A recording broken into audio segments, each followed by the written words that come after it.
Welcome to Martin Monday's Intentional Intimacy, where love, life, and legacy meet in the moments that matter most. Every week, I'll share sacred reflections that help us live with more weight, warmth, and wisdom. Martin was a letter carrier by profession, but a life carrier by purpose. So let's take a moment and let intentional intimacy speak.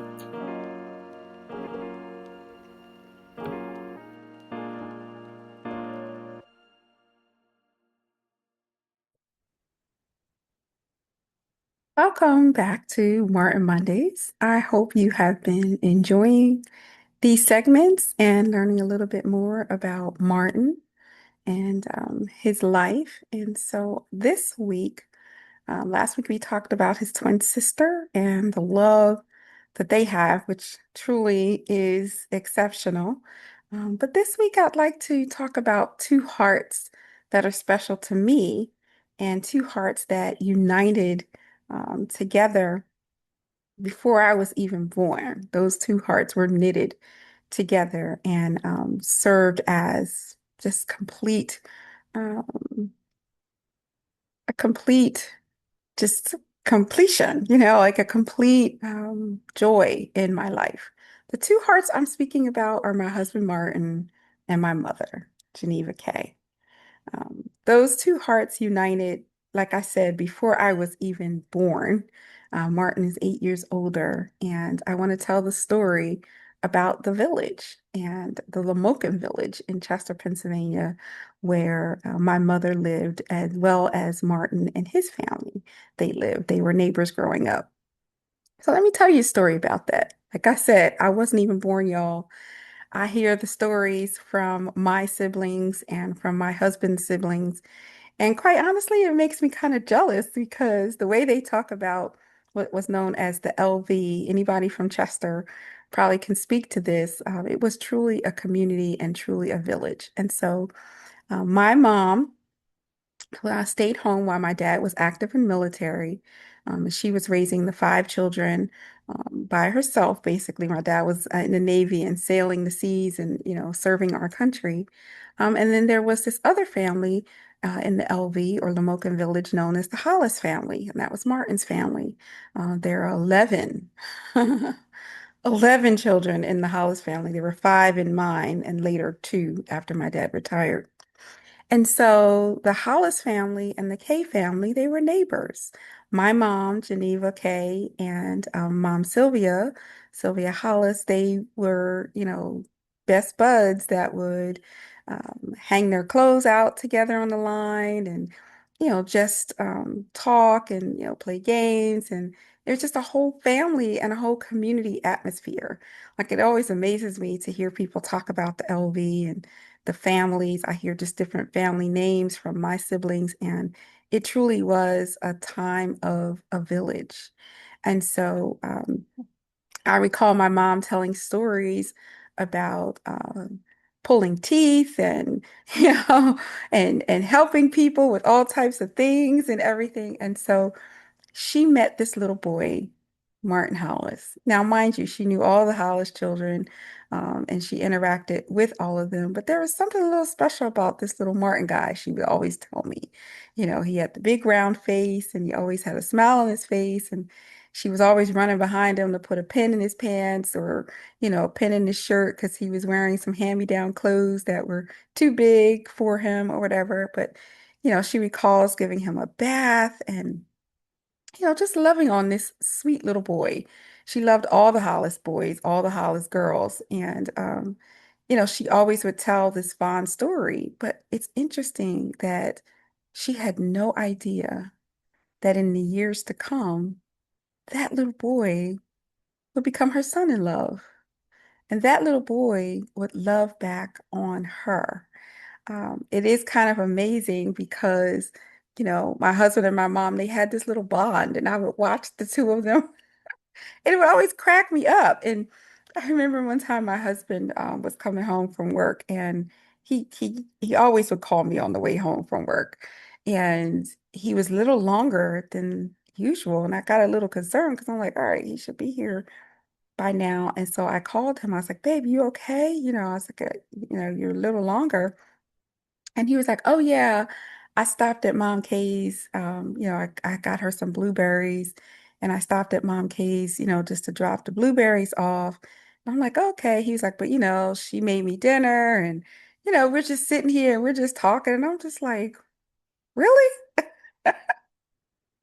And I'm like, it's so cute, but like he knew she loved blueberries and, she wanted to give him something to eat because she knew he worked so hard. And I'm like, all right, y'all just go ahead. Y'all just do y'all, thing, whatever. But I just think it was adorable that, he loved on her and she loved on him. And it taught me a lot because it really does take a village.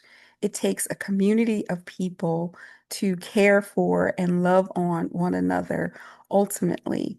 And I think what amazes me or blesses my heart, so much in their story is that my mom did it selflessly.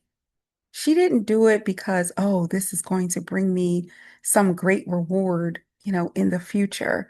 She simply was being present with a family, with her friends, loving on them, providing for them, not having a clue in the world what would come of the future. And so I'm challenging all of us, to think about that. Where are areas and places and spaces where you can just simply show up with love and provide help and assistance to someone, not for return, not hoping to get something out of it, but just simply to give. And so as a result, when we do that, there's something that comes back to us. It might, and you don't even know how it's going to come, and you don't do it motivated by what's going to come. You simply just give the love. And so what happens is when you give out love, love comes back. You truly do reap what you have sown. So think about it. Who has been mothering you? Who has been pouring into you selflessly, and providing space and opportunity for you to grow, for you to learn, for you to be nurtured. Think about that person or persons and think about that village. That's one side of this coin. The other side is where have you been pouring, right? We can't just simply receive and not pour out. So where are you providing a village? Where are you pouring into someone? Because as someone pours into you, you in turn should be pouring into someone else. There's giving and receiving, and there's reciprocity. And so let's think through that.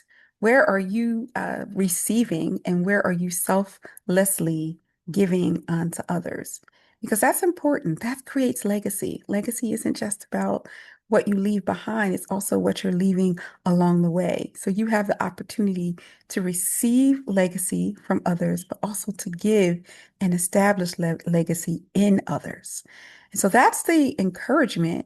That's the reflection for this week. That's the action for how are you going to love forward? What are you going to do? Not looking for something in return. We don't give to receive, but we give because we love. And ultimately, receiving comes because we've given. But our motives and our intention must always be pure. It must always be from a place of just simply wanting to provide. So I encourage you to do that this week. Think about those two hearts that united before I was ever born. That's, I think, part of the thing that really gets me. Like, I wasn't even around. I wasn't thought of, I was only in God's mind, but He had something in mind for me. And so I encourage you in that because so many things can be happening, but we don't even have the clue. Like we don't even realize what all might be happening right under our feet. Our job is to stay focused, to give love, to show love, to be present, and to show up for people. And as a result, everything else will work out accordingly. And so remember, it takes a village. None of us can do this by ourselves. I know sometimes I'm guilty of that. I like to kind of be a loner, contrary to what some people might think or know about me. I like just simply being by myself and not being in a crowd or anything like that. But I realized that we grow, we learn, we develop in community. We weren't designed to just be an island. We were designed to be in community. And so name your village, identify where your village is, the village where you receive, but also make sure you're producing a village as well, everywhere that you go. I hope that you've gotten something out of this segment. Think about my mom, think about my husband, think about yourself, think about your village, and continue to make a difference, one person, one encounter at a time. See you next time. Take care.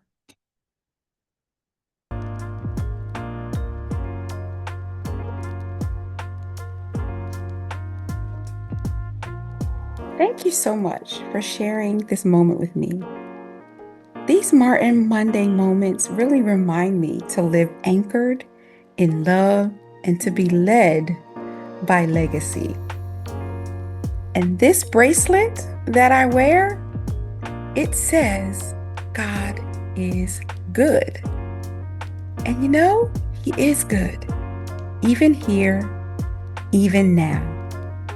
So here's to more wow moments that secure us in truth and stretch us toward legacy. If something that I said this episode spoke to you, I'd love for you to connect and to give. Both of those links are on your screen. But until next time, keep living in the wow.